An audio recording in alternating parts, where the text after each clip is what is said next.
Keseimbangan kekuatan di ASEAN berubah jika RI punya Rafale dan F-15 Malaysia semakin ketinggalan. Penampakan pesawat tempur F-15 Eagle. Pemerintah melakukan modernisasi alutsista secara menyeluruh pada semua matra, darat, laut, dan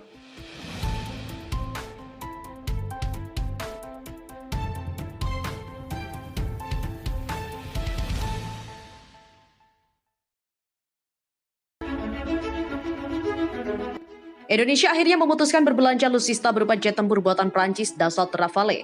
Pesawat tempur generasi 4,5 itu akan digunakan TNI AU untuk menggantikan sejumlah jet tempur yang sudah uzur. Keputusan itu diambil salah satunya karena dinamika situasi pertahanan dan keamanan di kawasan Asia Pasifik. Hal itu menjadi salah satu faktor Indonesia menggenjot modernisasi alat utama sistem persenjataan atau alutsista.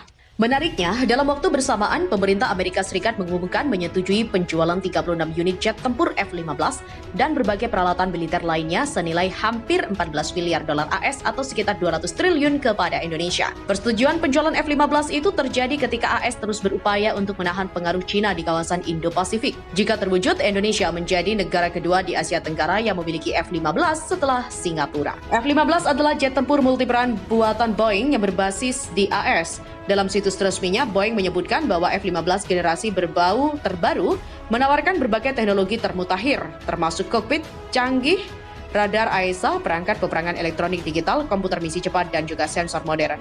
Sejauh ini, hanya ada 7 negara yang mengoperasikan F-15. Ketujuh negara itu adalah AS, Jepang, Israel, Korea Selatan, Arab Saudi, Singapura, dan juga Qatar. Di Asia Tenggara, baru Singapura yang mengoperasikan F-15. Flight Global melaporkan, Singapura mempunyai 100 unit F-15. Dari jumlah itu, 40 unit adalah varian F-15 SG, sedangkan 60 unit adalah varian F-16 CD. Sedangkan untuk Indonesia, varian yang disetujui AS untuk dijual kepada Jakarta adalah F-15 ID. Kendati telah mengumumkan potensi penjualan 36 unit F-15 ID ke Indonesia, keputusan itu bukan berarti negosiasi telah rampung. Keseimbangan kekuatan di ASEAN, apapun itu, jika pembelian Rafale dan F-15 terwujud, keseimbangan kekuatan di ASEAN dipastikan berubah. Beberapa negara regional akan jauh di depan dalam kekuatan angkatan udara mereka, sementara beberapa negara lain tetap tertinggal. Saat ini, selain Singapura, kekuatan udara negara di Asia Tenggara masih relatif seimbang.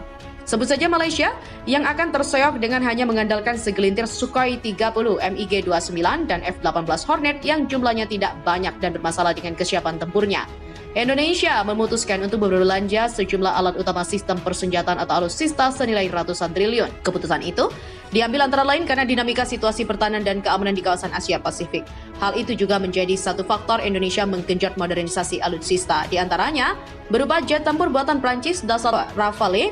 Pesawat tempur bergenerasi 4,5 itu akan digunakan TNI AU untuk menggantikan sejumlah jet tempur yang sudah uzur. Menariknya, dalam waktu bersamaan, pemerintah Amerika Serikat mengumumkan menyetujui penjualan 36 unit jet tempur F-15 dan berbagai peralatan militer lainnya senilai hampir 14 miliar dolar AS atau sekitar 200 triliun kepada Indonesia. Persetujuan penjualan F-15 itu terjadi ketika AS terus berupaya untuk menahan pengaruh Cina di kawasan Indo-Pasifik. Jika terwujud, Indonesia menjadi negara kedua di Asia Tenggara yang memiliki F-15 setelah Singapura. F-15 adalah jet tempur multiperan buatan Boeing yang berbasis di AS. Dalam situs resminya, Boeing menyebutkan bahwa F-15 generasi terbaru menawarkan berbagai teknologi termutakhir, termasuk kokpit canggih, radar AESA, perangkat peperangan elektronik digital, komputer misi cepat, dan juga sensor modern.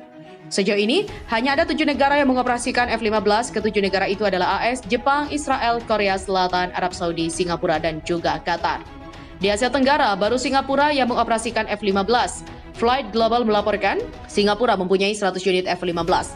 Dari jumlah itu, 40 unit adalah varian F-15 SG, sedangkan 60 unit adalah varian F-16 CD. Sedangkan untuk Indonesia, varian yang disetujui AS untuk dijual kepada Jakarta adalah F-15 ID. Kendati telah mengumumkan potensi penjualan 36 unit F-15 ID ke Indonesia, keputusan itu bukan berarti negosiasi telah rampung.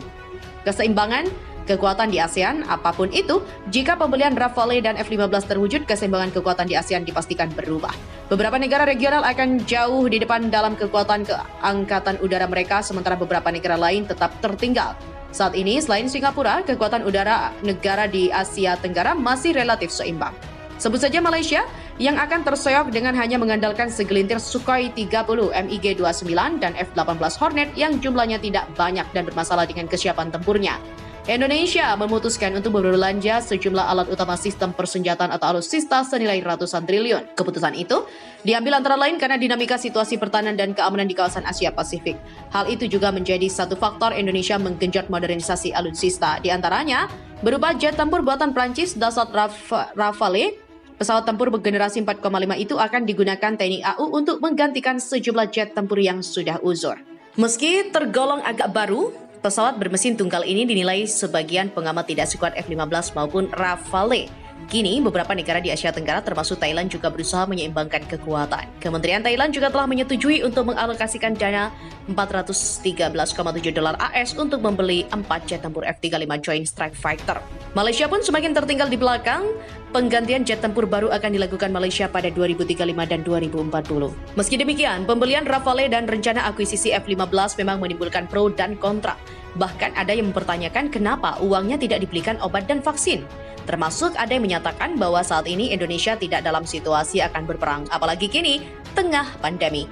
Padahal jika memotret perkembangan global, kejadian penting terkait dengan keamanan dunia justru terjadi saat pandemi. Sebut saja perang Azerbaijan versus Armenia dan potensi perang di perbatasan Ukraina dan Rusia. Belum lagi sikap agresif Cina di Laut Natuna. Namun ada pula yang mengapresiasi langkah Menteri Pertahanan Prabowo Subianto untuk menambah kekuatan pertahanan dengan memboyong 42 jet tempur Rafale produksi Prancis. Kebijakan itu dianggap menambah daya gentar atau deteren di kawasan Asia Tenggara, terutama dalam mengawasi wilayah udara RI yang sangat luas dan menghadapi ketegangan di Laut Cina Selatan. Dari sisi kemampuan mesin, kata dia, sama-sama double engine dan juga punya kemampuan multi-role. Artinya, tidak hanya bisa difungsikan sebagai pesawat tempur, tapi bisa juga bomber dan memiliki kemampuan jammer dari pesawat lain. Kecanggihan perang elektroniknya juga sudah lengkap.